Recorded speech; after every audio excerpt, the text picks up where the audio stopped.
With WrestleMania 32 in the WWE's rearview mirror, they look to set their sights on the next pay-per-view, which is Extreme Rules. What is up, guys? Welcome back to the Wrestling Biz Buzz live here on YouTube. Make sure to like, comment, share, and subscribe down below. So, guys, with WrestleMania in the rearview mirror, WWE's next pay-per-view on the WWE scheduled WWE calendar is Extreme Rules, and this is a series where I talk about how I book that pay-per-view and what matches would I add to that pay-per-view and why, and who would I have going over in those matches. So let's start off with the pre-show for Extreme Rules. Paige versus Eva Marie with special guest Natalia. Now, the reason I'd have this match on the pre-show is because personally I don't think Eva Marie is anywhere near pay-per-view material yet, but with right encouragement she could potentially be decent. And I use the word decent because I don't think she'd be ever top 20 or top 50 wrestlers, women wrestlers. Now, I'd have Eva Marie going over in this match, and the reason being, have her turn heel, have Natalia also turn heel against Paige, and have it where the next pay-per-view up you can have Natalia versus Paige in a submissions match or whatever, because both of them are good submission specialists. Now, also the reason build up for this match is because obviously you saw at WrestleMania there was hostility between Paige and Eva Marie, so it would make sense to have this match. Obviously, I wouldn't have it on the main card; I'd have it on the pre-show because Eva Marie's not there yet. But it would be a good kickoff to the pay-per-view pre-show wise, and make people like, oh shit, I should have saw that, and go back and watch the pay-per-view, the pre-show. Sorry, because if the match ends right, it will be good. On to match number one of the main show, Kalisto versus Sin Cara for the United States title in a tables match. Now, all these matches should have stipulations added because of what they are, what the pay-per-view's called. That's why I'd always have each match stipulation. Kalisto versus Sin Cara, the way the build-up should happen with this is Kalisto will come out to the ring after the post Monday Night Raw and pretty much saying, "Oh look, I've defeated the bigger guy. I yada yada yada. I've defeated him and whatnot." And Sin Cara comes down. Looks like he's congratulating his tag team partner, but turns on him, throws the table in the ring, hits him with a swanton through the table, and this goes on for a couple of weeks, and the match is made at Extreme Rules where Kalisto will defend his title against Sin Cara in a tables match, and the person I'd have going over is Sin Cara. Reason being, keep this rivalry going for 2 or 3 months because it could be a really good pay-per-view special matches down the line if they're left off their leashes and left wrestle. The next match is a continuation on from WrestleMania, the Dudley Boys versus the Usos. Now, the build-up needs to be better than what happened at WrestleMania for their match. Now, their match was the best match on the pre-show by far, and one of the best matches on the WrestleMania card overall. I would have it would be also a TLC match because you'd have the way you build up is you have the Usos come out. And well, not even the Usos come out. You could have easily the Dudleys come out and talk about how we revolutionised Extreme Rules matches with TLC, with Edge and Christian, and the Hardy Boys, and the Dudley Boys. And continue on the smack talk about the Usos, where they're living off their fathers and their uncles, the Wild Simones, and have it a match made for Extreme Rules where the Usos take on the Dudleys in a TLC match, and the winner is the number one contender for the WWE Tag Team titles. Next match up, and yes, and the reason I say number one contender match is I want to point this out.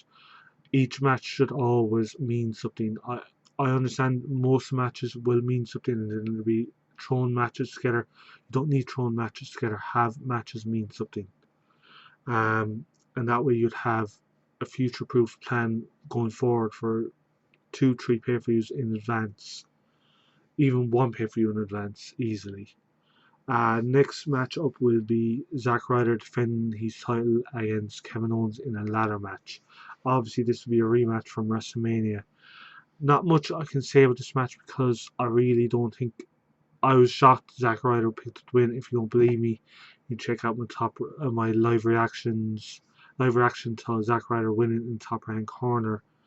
Person I'd have going over is Zack Ryder, and the reason is he's never really been given a proper chance. When he won the US title, he didn't hold it for long, and I felt that was a kick in the face to him. He, it's worth having the title on him for a bit and see how he gets on match wise. Let's face it, next big pay per view up is, if I could be wrong now in saying this, but next big pay per view up is SummerSlam.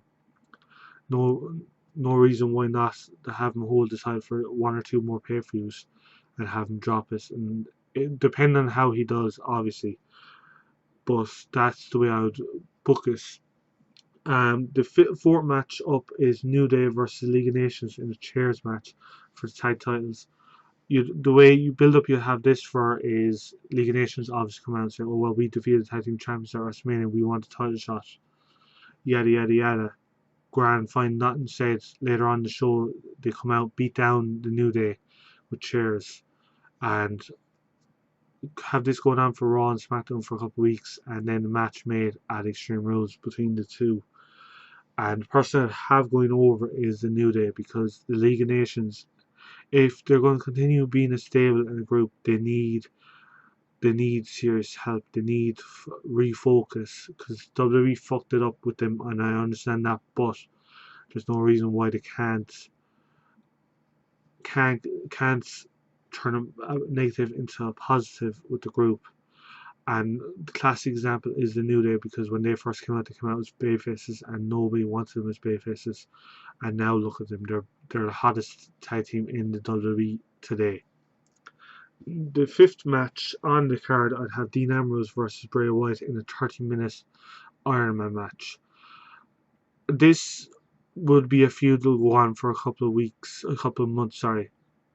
Now, Bray and Dean wouldn't like Bray Wyatt didn't have really a match at WrestleMania. Now I know there was a segment with him and The Rock, and Eric Rowan lost in 6 or 9 seconds or something ridiculous like that.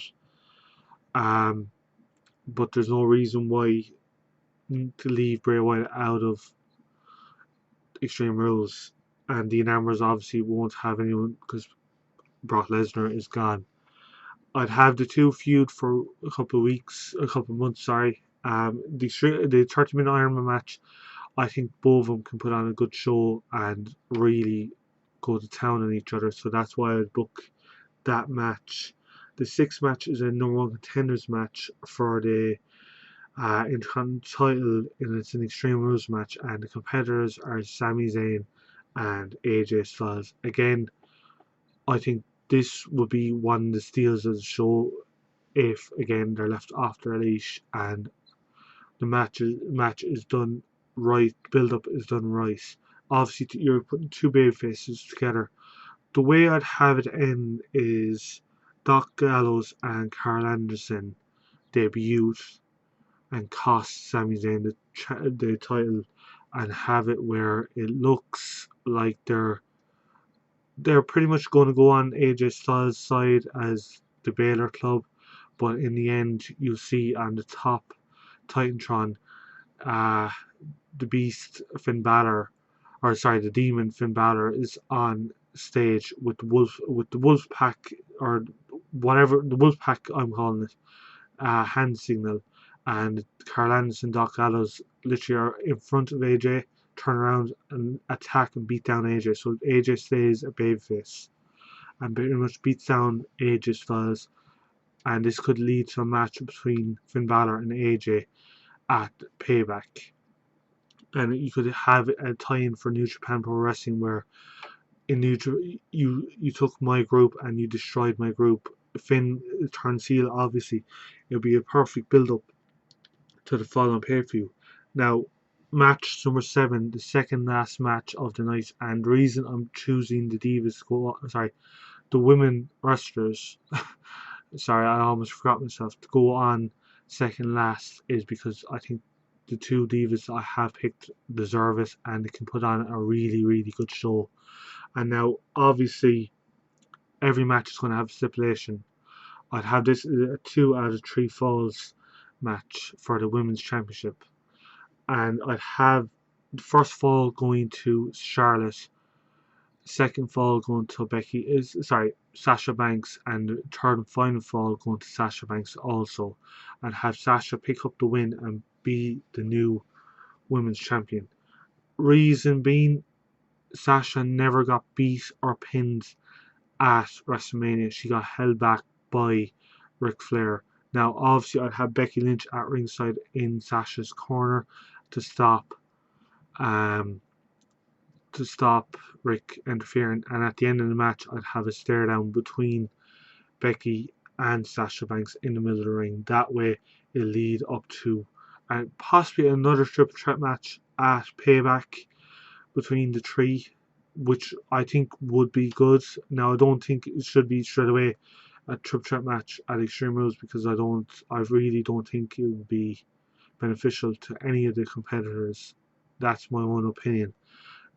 Have a break and then have this three triple threat match, and then the following pay for you have a one-on-one match with whoever. Again, we have to see down the road what way that storyline goes, if even that match is made. And the final match of the night would be Roman Reigns versus Triple H for the WWE title. Roman picked up the win at WrestleMania. The match itself was rubbish, and I'm going to point that out. It was absolutely shit. The build-up to it was okay. It was good. It was what you expect for what it was. But the match itself was rubbish. I'd have it inside a steel cage match, just so there's no outside interference, because as Stephanie got speared at WrestleMania, so it would be fitting if it's inside a steel cage match, and it would be a good end to Extreme Rules. And the person I'd have going over obviously is Roman Reigns, but at the end have it where the Wyatt family comes out and attacks and beats down Triple H. That would set up a match between Bray and Triple H. Possibly that's one way of ending this at Extreme Rules, at WWE Payback, or even further on.